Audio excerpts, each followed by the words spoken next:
Hi guys, Miss Shearhart here, and this is going to be the first of a three-part video series on titration problems. So we're working on this worksheet here, titration practice problems, which is at the end of your 8.7 note. Okay, so the first question we're working with is 30.0 milliliters of 0.200 molar sodium hydroxide is titrated with 0.200 molar hydrochloric acid. Calculate the pH of the resulting solutions. All right, so first of all, we should notice that we're doing a reaction between a strong base and a strong acid. So this essentially is a grade 11 stoichiometry problem. There's no grade 12 work here, but we'll run through this in this first part. All right, so we're gonna produce sodium chloride, which happens to be a neutral salt because it is comprised of a strong and a strong component. So neither one of those components is strong enough to react with water. And then we have water, which of course is neutral as well. So the pH of our resulting solution will actually be 7 at the equivalence point. Okay, and we're told that we have 30 milliliters of the base, which is 0.2 molar, and 0.2 molar of the acid. So if we look at this, we could do the stoichiometry to figure this out, but because of the same concentration, at equivalence, I'm going to need 30 milliliters of my acid to fully react with all of that base. Okay, so that's what I'm going to be needing at equivalence.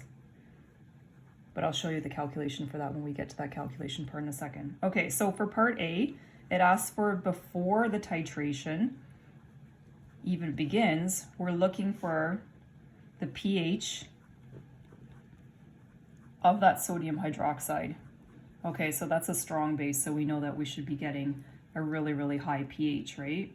So sodium hydroxide being a strong base, we know that the concentration of our hydroxide is the same as the concentration of the NaOH because it's 100% dissociation. So it's 0.2 molar, and we can just plug that into our POH equation, which equals to the negative log concentration of hydroxide. Plugging in our 0.200 molar gives us a POH of 0.699. And then pH, we take 14 minus our POH, and we get 13.301, which makes sense because it's a very high pH for a very strong base. Okay, so we haven't started the titration yet. Then in part B, it's after 10 milliliters of the HCl has been added. Okay, so our total volume at this point is equal to our 30 milliliters that we're titrating plus our 10 milliliters that we've just added. So we have 40 milliliters total at this point. Okay, the number of moles of the NaOH that we had initially in the flask is going to be our concentration times our volume. So 0.00600 moles. So the number of moles of HCl that we've added at this point is our concentration times the volume that we've added, the 10 milliliters. So we've added 0.00200 moles of the acid.